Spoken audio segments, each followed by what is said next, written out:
자, 7가지 표적 중에서 오늘은 첫 번째 표적. 평범한 사건이죠. 어떻게 보면. 평범한 장소. 사건 자체는 평범한 건 아닌데, 평범한, 환경. 여러분, 결혼식장을 안 겪어본 사람이 없잖아요. 평범한 상황 속에서. 근데, 물이 포도주로 됐으니까 아주 비범한 일이 발생한 거죠. 물이 포도주로 발생한 가나 혼인잔치에서의 일을 오늘 한번 살펴보도록 하겠습니다. 이 결혼식에서, 가나 혼인잔치 결혼식에서 한참 흥이 익어가는데 포도주가 다 떨어졌다. 포도주가 다 떨어져서 혼인잔치를 망치게 된 그 상황이었다. 근데 예수님이 물을 가지고 포도주를 만드는 표적을 행했다는 그런 이야기입니다. 근데 이 이야기는요, 교회 안 다니는 사람들이 더 잘 알더라고. 특별히 어디서 잘하느냐? 술집에서 잘 알더라고요, 술집에서. 이제 술을 권하잖아요. 술 권하는 사회니까, 우리나라는. 술 권하면, 나는 교회 다니니까 안 먹어요. 술 안 마십니다. 안 마십니다. 예수님 믿으니까 나는 술 안 마십니다. 이러면은 꼭 하는 말이 있어요. 에이, 그러지 말고, 우리 주님 모시자, 주님. 주님 모시자, 주님. 무슨 말인지 모르나 봐? 주님. 그러면서 한 마리 있는데, 예수님도 물을 포도주로 만들었냐? 그 말을 꼭 놓치지 않는다. 믿는 사람들, 그때 여러분은 뭐라고 대답하십니까? 다들 대답 못하죠. 멍청하게. 그래도, 그럴 때 이렇게 대답하셔야 돼요. 이야, 대단하구나. 너 그런데 예수님이 물 가지고 포도주를 만드는 기적이 믿어지냐? 그렇게 해서 전도하는 거 아니에요? 썰렁하네. 자, 평범한 환경에서 특별한 물이 포도주가 된 이 이야기를 우리가 어떻게 이해를 해야 될까요? 어떻게 이해를 해야 될까요? 물이 포도가 되는 표적을 통해서 하나님께서 우리에게 전하시고자 하는 교훈이 무엇일까요? 교훈요? 그냥 하나님이 이미 축복한 거야. 결혼식을 축복한 거야. 야, 결혼식 때 포도주가 떨어지면 되겠다. 우리나라는 그건 우리 문화가 아닙니다만은, 우리나라는 한다면은, 결혼식 하는데 음식이 중간에 떨어져 버렸어. 그렇게 말하기. 음식이 중간에 떨어져 버렸어. 그런데 말이야, 그 축복된 결혼식을 더 연장시키기 위해서 예수님이 그 음식을 대준 거야. 그래서 결혼을 축복한 거야. 그러는가요? 아니면은, 믿는 사람도 포도주 한 잔 마셔도 되는 거 아니야? 이런 기분일까요? 포도주 한 잔 안 마시면 믿음이 좋아요? 술은 포도 말라고 그랬다고 포도주 한 잔 안 마신다고 잘하면서 엉뚱한 짓 다 하더라고. 그건 아니에요. 믿음의 표지는 그런 게 아니에요. 자, 혼인잔치에서 술 부족이 생겼습니다. 여러분, 혼인잔치에 그 기쁨이 있어야 되는데 포도주가 떨어져 버렸으니까 부족이 생긴 겁니다. 부족. 여러분은 우리 인생에게도 잘 나가다가 갑자기 부족이 올 수 있습니다. 부족이 올 수 있습니다. 그런데 이 부족을 해결하시는 분은 예수님 뿐이다. 여러분, 이 교훈을 하시려고 그러신 걸까요? 그럴듯하잖아요. 그렇죠? 그럴듯해요. 근데 전체를 커버해 주지는 못하는 거죠. 전체는 뭘까? 우리에게 정말 하나님께서 교훈해 주신 교훈이 뭘까? 아니면은 어머니 마리아는 그 순간에 하인들에게 명령했습니다. 예수님이 무슨 일을 시키든지 그대로 행하라. 어머니 마리아의 순종을 배워야 되는 기일까요? 또 예수님이 내 때가 이르지 않았다. 내 때가 이르지 않았다고 말씀하셨는데 그때 했잖아요. 기적을 행했다고요. 때가 막 순식간에 바뀝니다. 그게 무슨 말입니까? 그건 어떻게 이해를 우리가 해야 되실까요? 여러분, 성경에 많은 이적을 하시잖아요. 성경에 대표적으로 뽑은 거죠. 정말로 하나님께서 우리에게 전하시라는 교훈, 진리를 전달하기 위해서 성경의 기자들이 그 기적들을 또 뽑은 거라고요. 그 기적을 다 기록한다면 성경이 다 부족하다고 그랬어요, 사실. 그러니까 예수님이 하시는 모든 이적과 기적에는 반드시 그 기적과 이적을 통해서 우리에게 교훈하시고자 하는 상징하는 바 교훈이 있는 거라고요. 그 교훈을 열심히 찾지 않으면은 쪽에 무슨 말 아시겠습니까? 일종의 오병이어를 가지고 기적을 행하셨는데 그렇게 먹을 것을 많이 주셨는데 오늘날 난 이렇게 부족한데 왜 오병이어를 나한테 안 해주시는 거야? 안 해주시는 이런 실족하게 돼. 실족한다는 게 뭐죠? 믿음에서 떠나는 거야. 예수님 그렇게 하셨는데 왜 나한테는 안 해주는 거야? 왜 나한테는 안 해주는 거야? 이러면서 믿음이 떠나는 게 실족이잖아. 그 잘못 이해를, 성경을 잘못 해석한단 말이죠. 그래서 주님의 이적을 행하고 표적을 행하려는 그 자체보다도, 이적 자체보다도 그 이적과 표적이 상징한 바 주님의 뜻이 무엇이냐를 열심히 연구해서 찾아내야 돼요. 찾아내서 자기 삶에 적용해야지 실족하지 않을 바 있다는 얘기입니다. 자, 오늘 본문은 첫째 본 표적입니다. 이 표적이 가르치는 교훈이 무엇인가 보도록 하겠습니다. 그러기 위해서는 오늘 본문에 나오는 몇 단어에 주목해야 된다. 단어. 우리가 성경을 해석하고 또 이제 이렇게 설교를 하기 위해서 성경을 해석하고 할 때 가장 제일 먼저 하는 작업이 뭐냐면은 단어 용례.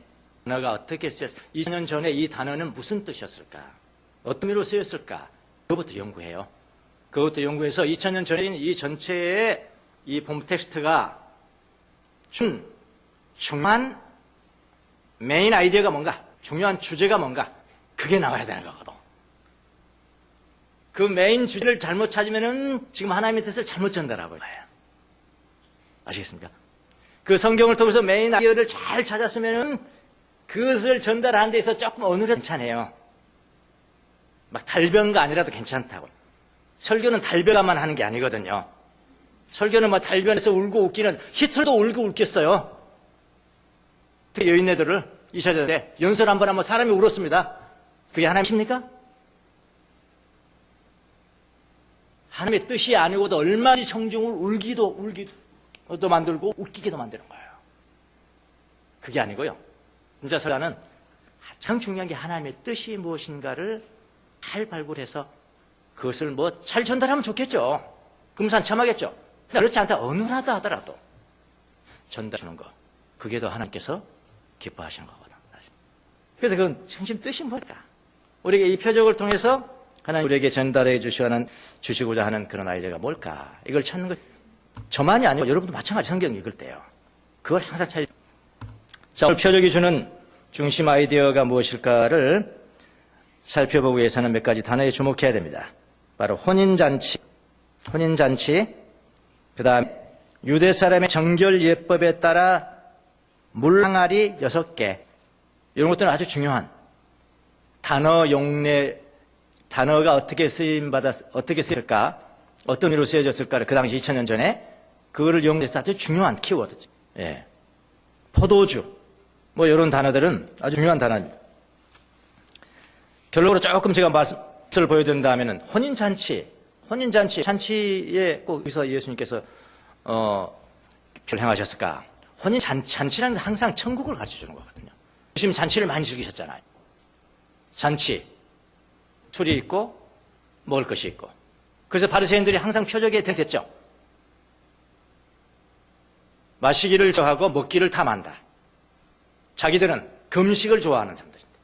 나는 종교적인 어떤 룰을 지키기 위해서 나는 우리는 금식하는데, 저 사람 봐봐, 예수 맨날 먹기를 탐하고 마시기를 즐기잖아. 아니야, 저거는 하나님 아니야. 이렇게 할 정도로 잔치를 많이 즐기셨어요. 왜 그랬을까요? 그 잔치가 뭐 잔치? 항상 이 땅에서 있는 잔치는요, 구원받은 사람들이 누리는 천국 잔치를 항상 상징을 합니다. 그래서 예수님이 잔치를 좋아하시는 거예요. 잔치. 그 다음에 정결 예법에 따른 6개의 물항아리. 정결 예법에 따른 6개의 물항아리. 지금 포도주가 떨어졌었는데 그 이전에 포도주를 담았던 그릇 아니다. 다 그 포도주 그릇인 줄 알아요. 여러분, 유대교 정결 예법의 6개의 물항아리는 어떤 건지 아십니까?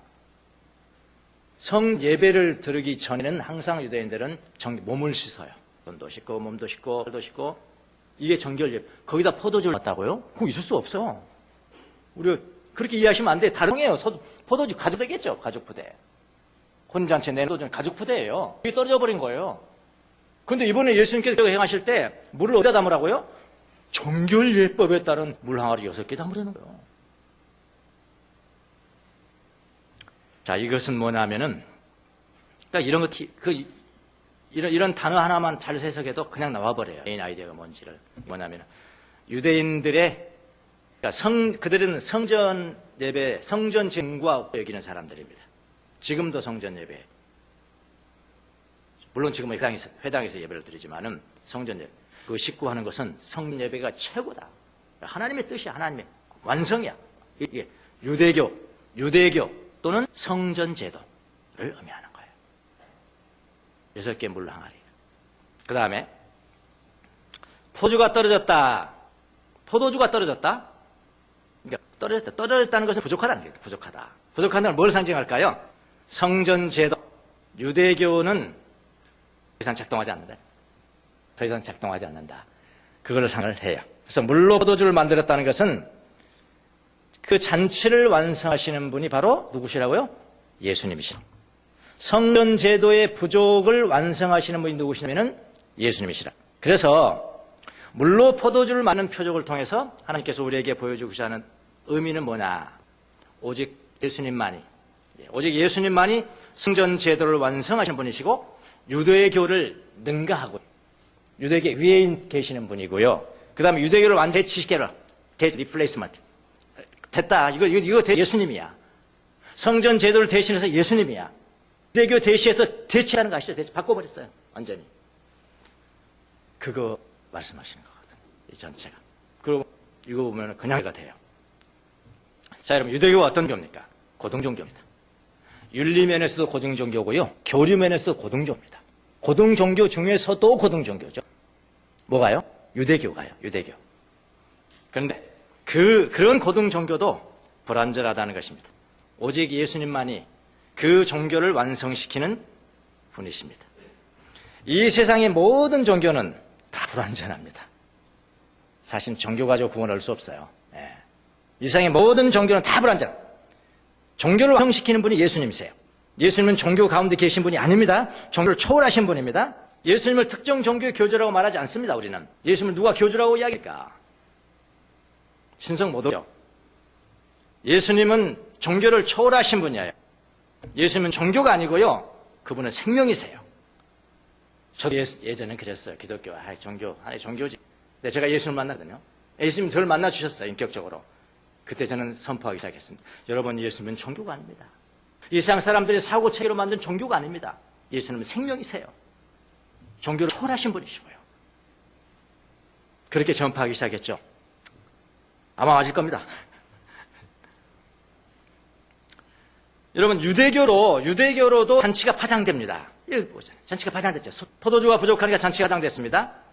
이 세상 사람들이 종처럼 여기는 돈도 파장될 때가 있어요. 권력도 파장될 때가 있어요. 명예도 파장될 때가 있습니다. 언제는 파장됩니다. 다시 말하면 이런 것들로는 영원한 잔치가 될 수가 없는 거예요. 오직 예수 그리스도만이 천국 잔치를 완성시키는 분이십니다. 자, 그러면은 예수님의 물로 포도주를 만드는 이 사건이 상당하는 바를 좀 더 자세히 한번 살펴보도록 하겠습니다. 자세히 들어가서. 먼저 저는 이렇게 구조를 짰어요. 먼저 표적이 발생하기 이전의 상황, 물로 포도주가 되기 이전의 상황, 그 다음에 그 이후의 상황으로 나눠봤습니다. 왜 이렇게 나눴냐면은 때가 안 됐다 그랬잖아요. 때가 안 됐다. 그러니까 때가 안 됐을 때는 물이 포도주가 되기 이전이고, 때가 돼서 만드시는 거죠. 때가 됐을 때는 물이 포도주로 만든 이후에. 그래서 이전의 상황과 이 후의 상황. 이전의 상황이 무엇입니까? 예수님이 때가 오지 않았다는 거죠.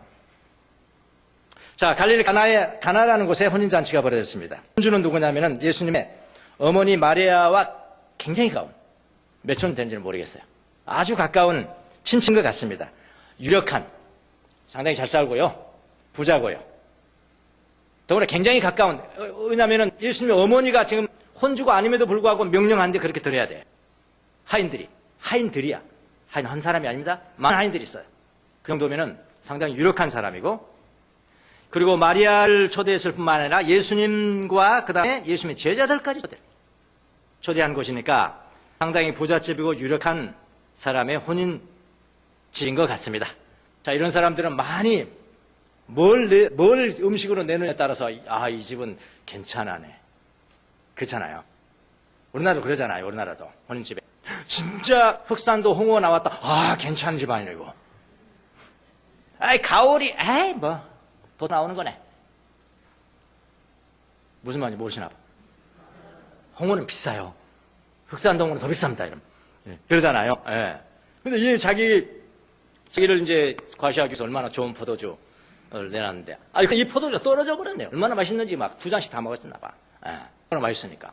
중간에 떨어져 버렸어요. 이 유력한 집에서 이 포도주가 흥겹게 만들어주는 잔치를 했는데, 잔치에서 없어서는 안 되는 건 필수 음식인데 갑자기 포도주가 중간에 떨어졌습니다.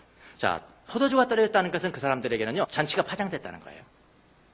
우리로 말하면 음식이 됐다고 하면 되겠습니다. 먹는 음식이 떨어져 버렸어. 그럼 얼마나 좀 당황스럽겠습니까? 잔치가 파장됐다. 바로 이때 예수님의 어머니 마리아가 누구를 바라봅니까? 예수님을 봅니다. 잔치, 포도주가 없어요. 예수님 앞에 갔습니다. 자, 마리아의 위대한 믿음이 여기인 겁니다. 그래서 우리는요, 예수님의 어머니 마리아를 생각할 때 믿음의 대선배로서, 믿음의 모범을 보여준 선배로서 우리가 존경해야 돼요? 안 존경해야 돼요? 존경하셔야 돼요. 존중하시고. 근데 우리는 별로 그렇게 하지 않아요. 왜 그러냐면 이유가 있습니다. 이유가. 카톨릭에서 마리아를 굉장히 높인 것까지는 좋은데 너무 지나치게 높여서 숭배하던 때가 있었습니다. 과거에. 그리고 그 과거의 잔재들이 지금도 남아있는 나라들이 있어요. 여러분, 카톨릭의 그 건강성을 따지면 전 나라마다 조금 차이가 같아요. 나라마다. 그래도 우리나라는 상당히 건강합니다. 여러분, 필리핀 가보면요, 진짜 거긴 좀 불극한 것 같아요. 왜냐면 의성들이 이렇게 많은지 카톨릭. 그런데 나라마다 조금 이게 차이가 있는 것 같아요. 그래서 우리 개신교인들은 캐톨릭 싫어하니까. 캐톨릭 싫어할 없어요. 그냥 형님이에요. 형님이라고 생각하면 돼요. 같은 하나님을 믿으면서 서로 되겠습니까?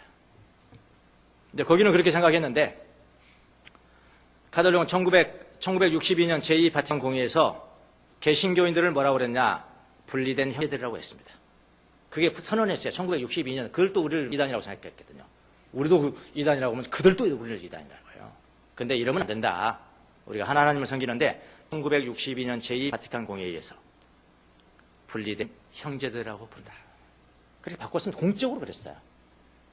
근데 우리 개신교는 공적으로 선언한 적 있습니까? 원래 형님들. 그렇게 합니까? 아니요, 지금도 이단이다. 저 같은 사람이 그래봐야 무슨 영향이 있겠어요.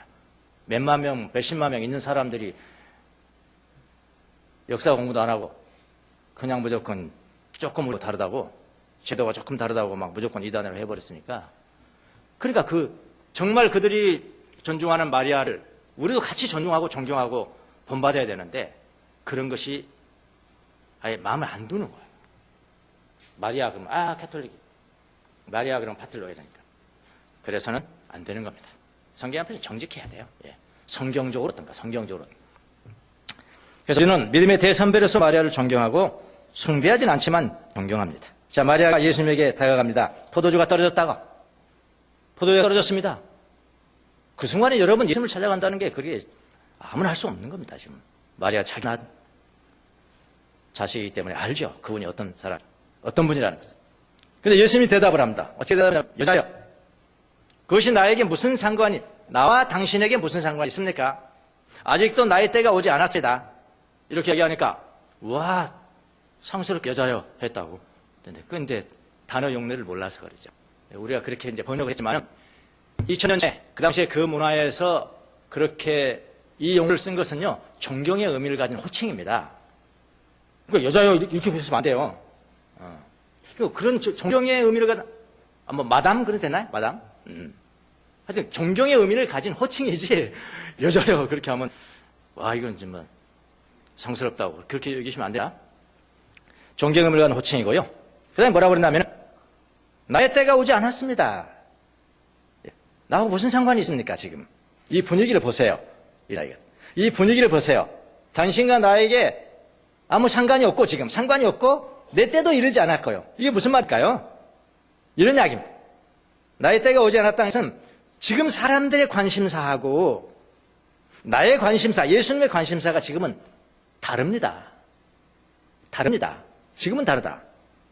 저들의 관심사는 오직 포도주에만 가 있고 예수님에게는 관심이 없습니다. 그런 이야기잖아요. 그러면 예수님이 나의 때를 지금 말씀하시는 게 무슨 말인지 아시겠죠? 저들의 관심사는 오직 포도주만 갖고 나에게는 관심이 없습니다. 예수님의 때가 아닌 거죠. 예수님의 때가 아닌 거예요. 당장 한번 보세요. 제가 여기 설교하고 있습니다. 그러면 지금 제 때입니다. 제 때예요. 나의 때입니다, 지금. 나의 때입니다. 제가 여기서 여러분에게 거짓말 할 수도 있고, 여러분 진리를 말할 수도 있고요. 그래도 여러분 다 들으셔야 돼. 중간에 누가 막 손 들고 이야기합니까? 아니요, 내 때예요, 내 때. 내 때 이야기합니다. 근데 뭐 어떤 어린아이가 하나 들어왔습니다. 어머니가 난리가 났으면 저기서. 와, 우리 아들 왔다, 아들 왔다. 관심이 저리 쫙 써요, 여러분. 어린 나이 때문에. 내 때가 아닌 겁니다. 간단해요, 이거요. 간단합니다. 자, 여러분도 부족함을 모를 때는 예수님께 별 관심이 없으세요, 사실은요. 그런데 부족함을 느낄 때는 예수님을 찾습니다. 좋은 것입니다. 바로 그때 마리아가 하인들에게 명령을 합니다. 이 마리아 유대한 자는 바로 이런 게 있습니다. 바로 하인들에게 명령을 합니다. 뭐라고 명령하냐면은 무엇이든지 그가 시키는 대로 하여라. 그래요. 자, 이 명령 하나 때문에 분위기가 반전돼요.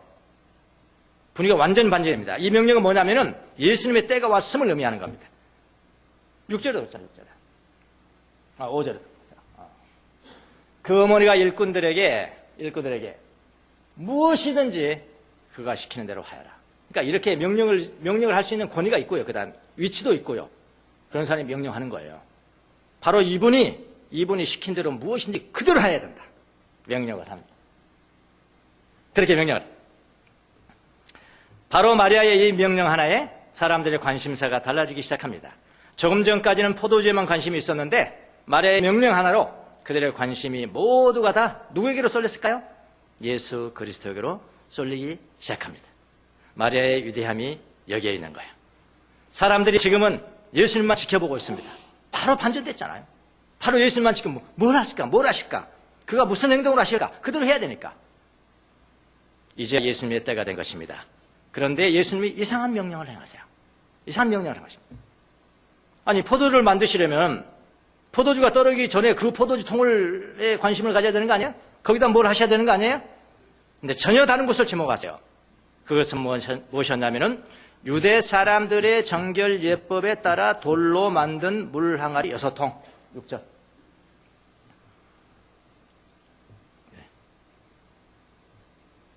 유대 사람들의 정결 예법에 따라 돌로 만든 물 항아리 6통. 한 통이 어느 정도 들어가냐면 물이 20에서 30갤론이 들어갑니다. 1갤론이 한 4.5리터. 페트병. 큰 페트병 하나. 그게 4리터죠. 4리터. 그런 게 한 20 내지 30병에 들어가는 항아리. 어느 정도 아시겠죠? 네. 그런 항아리, 물 항아리 6통이 있는데 거기다 물을 부으라는 거예요. 이거는 어떻게 보면은 좀 신성 모독한 것 같기도 하고요. 예. 포도주 만드는데 거기다 물을 부으네. 거기서 포도주를 넣으면 안 되는 거거든요. 예. 그래서 물을 꽉 채워라. 물 항아리 6개에 물을 아기까지 담으라는 겁니다. 그런데 그 용도가 중요합니다. 성경은 이렇게 얘기합니다.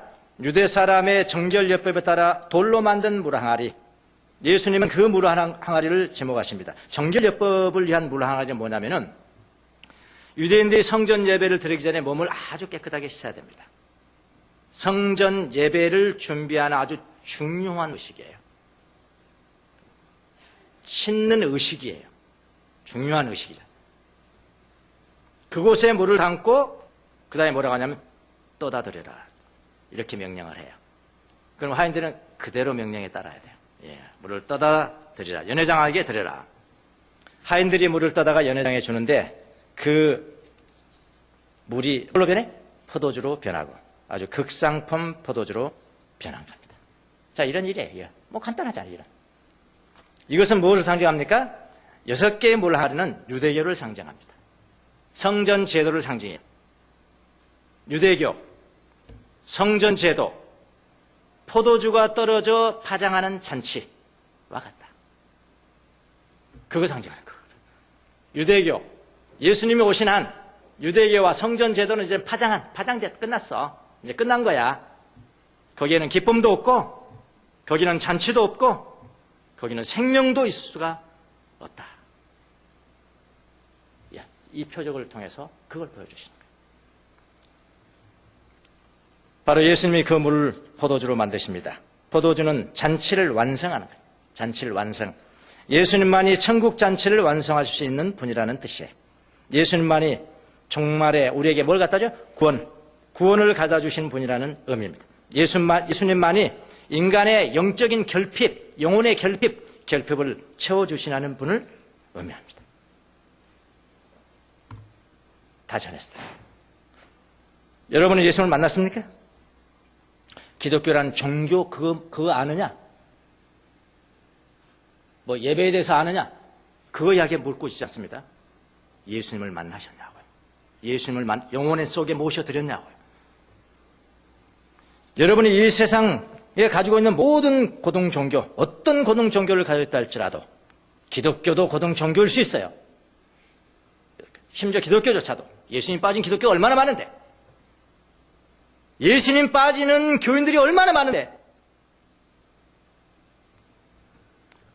기독교까지도 그런 고등종교를 가지고 있다 할지라도 예수님 만나지 않았으면 여러분의 영혼은 부족합니다. 부족해요. 또 종교처럼 여기는 돈을 많이 가지셨습니까? 권력을 많이 가지셨나요? 명예도 마주 가지고 계시나요?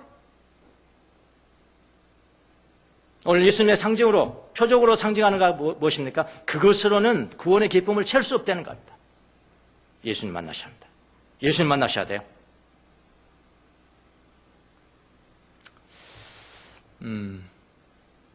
저도 이야기를 좀 할게요. 저는 이제 설교를 많이 하잖아요, 이렇게요. 여러분, 예수님 만나면은 기쁨이 회복됩니다. 부족함이 없어집니다. 그렇게 설교를 하잖아요. 그럼 여러분 마음대로 그러시잖아요. 여러분 마음 가운데 그러시잖아요. 난 지금 여전히 부족하네. 돈도 부족하고, 건강도 부족하고, 도덕도 부족하고, 모든 것이 부족한데. 그럼 나 예수님 안 만났나? 그러시잖아요. 그럼 여러분이 그런 고민할 때 저는 이런 고민을 또 해요. 난 이렇게 설교하는데 여러분 부족함이 없습니다. 예수님 만나면 부족함이 없어요. 그런 설교하는데 저는 제 자신도 나한테는 이거 적용이 안 되지? 나는 왜 적용이 안 되지? 만약 여러분 제가 여러분에게 부족함이 없습니다라고 설교해놓고 아무 고민도 없다. 그러면 저는 교주일 뿐이에요. 교주입니다. 교주죠. 신적이죠. 하나님 같죠, 제가. 그런데 저는 인간인지라 저도 막 고민을 해요. 나 이게 적용됐나? 나한테 이거? 나한테 적용됐나 이거? 나한테 이거 적용하면서 성도들한테 그렇게 하라고 이야기하지. 근데 아무리 봐도 저한테는 적용이 안 되는 것 같아요. 저한테는 적용이 안 되는 것 같아요. 나는 예수를 만난 게 확실하지만은 항상 부족함을 살았습니다. 뭐든지 부족해. 지식도 부족하죠. 1등을 해본 적이 없죠. 인격적인 것도 부족하죠. 늘 후회하죠. 그렇게 하지 말았어요. 그렇게 하지 말았어요. 그렇죠. 돈도 부족하죠. 잘 살아보려고 내가 변호사 되고 그랬는데 또 그거 잘 안 되더라고요. 맨날 공부한다고 예수님 만난 다음에 일평생 공부한다고 돈 냈으니까 무슨 돈을 벌겠어. 그거 잘 안 돼. 그런 것도 부족하죠. 이것도 부족하고 저것도 부족하고 저것도 부족하고. 근데 설교는 그렇게 하는데 여러분 부족함이 다 채워집니다. 부족함이 없습니다. 예수님 만나면. 그런데 저한테도 적용이 안 되는 것 같은. 슬퍼. 그럼 제가 슬프면 여러분 얼마나 슬프겠어요? 여러분 얼마나 슬프겠냐고 잘 압니다. 왜냐하면 저하고 여러분 똑같으니까. 그래서 예수를 믿으면 기쁨이 있고 구원이 완성이 되고 잔치가 완성된다고 하는 것은 우리 하나의 생각뿐 아닌가? 하나의 철학인가? 하나의 사고 체계인가? 나를 어떻게 마취시켜야 되고 마취하죠. 그 사고 체계는 꼼짝 못하게 나 기쁨 있어. 근데 슬픔과 이 세상에서 부족으로 시련 때문에 오는 이런 슬픔들, 항상 슬픔이 있죠. 예수님은 기쁨이시라고 그랬는데 이 슬픔과 기쁨이 양립할 수 있느냐? 그러니까 양립할 수 있다라고 믿고 그렇게 적용하는 사람, 이건 도사죠, 도사. 근데 안 되는 것 같아. 몸부림치는 거예요. 그것 때문에. 예수님이 거짓말 하실 리가 없어. 예수님이 진리신데 거짓말 할 리가 없어. 또 다른 종교로 우리를 세뇌시킬 그는 분이 아니야. 그분 말은 맞을 거야 하면서 투쟁해 가는 거야, 투쟁.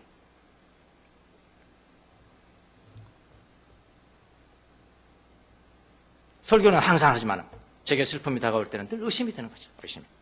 저도 의심이 든다면은 성도들은 어떡하겠냐. 이 세상에서 부족으로 말미암은 슬픔과 예수님으로 말미암은 기쁨은 공존할 수 있겠는가. 항상 저도 고민해요, 여러분. 그런데 저는 성경 말씀을 통해서 어떻게 합니까? 예수 믿는 사람들이 성경 말씀을 또 통해서 해결하셔요. 저는 이렇게 해결했습니다. 제 이야기입니다. 제 이야기가 여러분에게 조금이라도 도움이 될 수 있게 되기를 바랍니다. 성경 베드로 전서 1장을 저는 읽으면서 묵상하면서 특별히 6장 이런 말씀이 있습니다. 그러니까 마치 그 당시에 이제 예수 믿는 사람 베드로가 성경을 쓸 때는 예수 믿는 사람들이 흩어져서 핍박 때문에 흩어지는 거예요. 여러분 나그네 생활하는데 어떻게 잘 살 수 있겠어요? 굶어야 돼요. 핍박받아야 시련받아야 돼요. 그런 나그네들, 흩어진 나그네들에게 편지한 그게 베드로 전서입니다. 그 사람들에게 이런 글을 씁니다. 이 성경을 씁니다. 그러므로 지금 잠시 동안 저는 이 말씀에 더 꽂혔어. 지금 잠시 동안 여러 가지 시련 속에서 어쩔 수 없이 슬픔을 당하게 되었다 하더라도 그 다음에 뭐라고 하냐면 기뻐하십시오. 와, 슬픔과 기쁨이 같이 나와요. 슬픔과 기쁨이 같이 나와요. 그러므로 지금 잠시 동안 여러 가지 시련 속에서 어쩔 수 없이 슬픔을 당하게 되었다 할지라도 기뻐하십시오. 하나님께서는 여러분의 믿음을 단련하셔서 불로 단련하지만 결국 없어지고 마는 금도 없어진대요. 불로 단련하는 것도 없어지지 않냐. 금보다도 더 귀한 것이 되게 하시며 누가? 내가. 뭐 때문에? 시련 때문에, 슬픔 때문에. 이 세상의 부족 때문에 오는 슬픔과 시련 때문에 누가 단련돼요? 내가 단련돼서 금보다도 더 귀하게 돼서 그 다음에 중요합니다. 예수 그리스도께서 나타나실 때 여러분에게 칭찬과 영광과 존귀를 얻게 하여 주십니다. 그리스도인들에게 이 세상에서 부족 때문에 시련 때문에 얻는 그런 슬픔은 당연히 존재해야 돼. 이상한 일이 아니에요, 이건. 이상한 일이 아니야. 우리 예수 믿으면 그냥 복권이라도 팍팍, 로또라도 한번 팍팍 맞으면 좋겠죠. 그 사람은 돈 없을 때는요, 돈 부족할 때는 한 로또 나는 안 맞나, 이거. 하나님 맞게 해주세요. 근데 15,000원짜리 하나. 안 되는 거야, 안 돼. 왜 안 되지, 이거? 기도응답이 안 되는 거야, 이거. 응? 어떤 사람은 4천, 5천, 6천이 딱 죽었는데 가족이 하나도 없어. 그냥 나한테 탁 떨어져? 그래, 몇십을 상속받고. 그런 거 안 떨어지나, 나한테는. 근데 여러분, 기뻐하십시오. 이건 지금 잠시 동안 슬픔이 있는 것은 너무나 당연하답니다. 누구에게? 예수 그리스도를 믿는 영혼들에게. 그 슬픔은, 이 세상에서 주는 슬픔은 예수님께서 주시는 기쁨, 하늘을 향한 기쁨과 이거는 비교가 안 되네. 능히 이길 수가 있어요. 왜 이겨야 되냐면은 나중에 예수님이 그리스도께서 나타나실 때 여러분에게 칭찬과 영광과 존귀를 얻게 해주시는 그런 계기가 된대요. 그래서 감사합니다, 예수님. 슬픔은 지금 잠시 동안이죠. 그래서 그냥 내 일기 썼는데, 영성 일기 썼는데 제목을 뭐로 잡았을까? 지금 잠시 동안. 그래서 지금 잠시 동안 내가 하나님 또 기도했어요. 제가 하나님 지금 잠시 동안이죠. 잠시 동안 한 1년 정도 되겠습니까? 조금 길면 한 3년에 모든 부족이 좀 채워질 수 있지 않겠습니까? 시련도 없어지고 이런 거 슬픔도 없어지고 그럴 수 있지 않겠습니까? 3년도 긴 건데. 제 생각으로는 그렇게 하나님 앞에 알려드렸는데 하나님께서 제게 말씀하시는 것 같았습니다. 뭐라고 그러셨냐면은 지금 잠시 동안이라는 것은 조금 길다면 80년이다.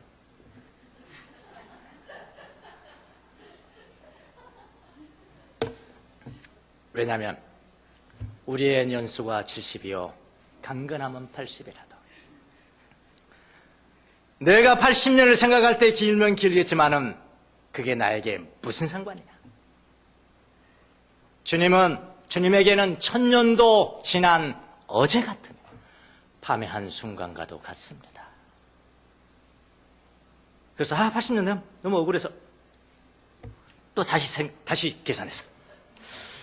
이거는 세상에서 내가 살려면은 그런 내가 공부 대학 마치고 대학원 마치고 그렇게 벌써 37살쯤 됐는데 그냥 30살로 깎고 세상으로 나갈 때 30살 그러면 50년밖에 안 되거든. 50년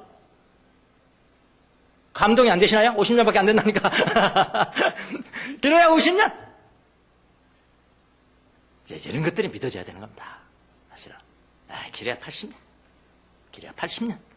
그런데 그 80년의 시련과 슬픔의 기간이 의미가 없는 것이 아니고 뭐라고요? 내가 나중에 칭찬과 영광과 존귀를 받기에 연단되어지는 과정이다. 그래서 저는 결론을 내렸습니다. 어떻게 결론했냐? 예수님을 모시고 살아간다면은 부족은 없는 겁니다. 근데 그 부족이라는 게 뭐냐? 내 영혼의 부족입니다. 내 영혼이 하나님과 동행하는데 부족함이 없습니다. 저는 왜 그러냐면 예수 그리스도를 영접했기 때문에 내가 천국의 잔치에 참여하는 데는 부족함이 없습니다. 뭐 때문에요? 예수 그리스도 때문에 바로 그분의 은혜 때문에 저는 부족함이 없어요. 그러나 이 세상이 볼 때는 뭐 부족함은 너무나 당연한 거예요. 당연한 겁니다.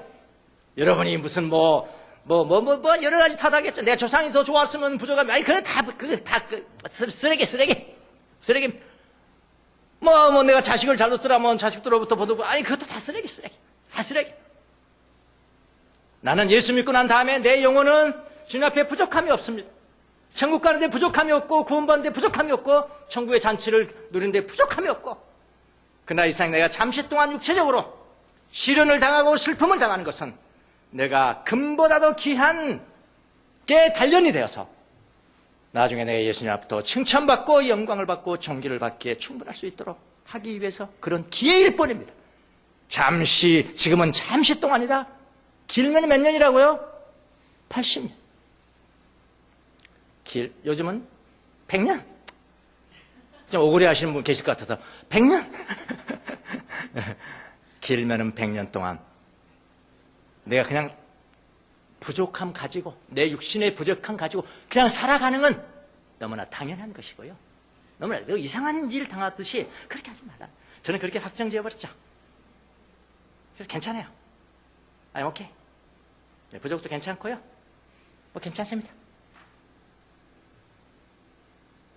주님을 향해서 온전하신 구원의 완성, 천국 잔치의 완성, 모든 종교의 완성, 사람들이 종교라고 생각하는 돈과 명예와 권력보다도 더 그걸 완성시키고 능가시키고 대체시키는 분, 그분이 예수 그리스도예요. 그분을 모시고 살아간다면 괜찮습니다. 그리고 딱 확정되니까 마음이 편안한가요? 편안해서 사무실에서 제가 컴퓨터 틀어놓고 노래 하나 딱 들었습니다. 찬양이 딱 도는 오직 예수뿐이네. 은혜 아니면 살아갈 수가 없네. 호흡마저도 다 주의 것이니 세상 평안과 위로 내게 없어도 예수 오직 예수뿐이네. 그 신계획 이 부분이 참 가사를 잘 냈어요. 그 신계획 내가 다 볼 수 없지만 다 볼 수도 없고 작은 고난에 지쳐도 주께 묶인 나의 모든 삶 버티고 견디게 하시네. 딱 맞잖아요. 은혜 아니면 살아갈 수가 없네. 나의 모든 것 다 주의 것이니 참된 평안과 위로 내게 주신 주 예수, 오직 예수뿐이네. 예수 그리스도, 그분은 우리 영혼 구원의 완성이십니다. 그보다 더 귀한 건 없고요. 다른 종교 모든 것 다 보너스에서도 예수님을 능가할 수 있는 분은 없어요. 이 복음이 여러분의 복음이 되시기를 예수님의 이름으로 축원합니다. 기도하겠습니다.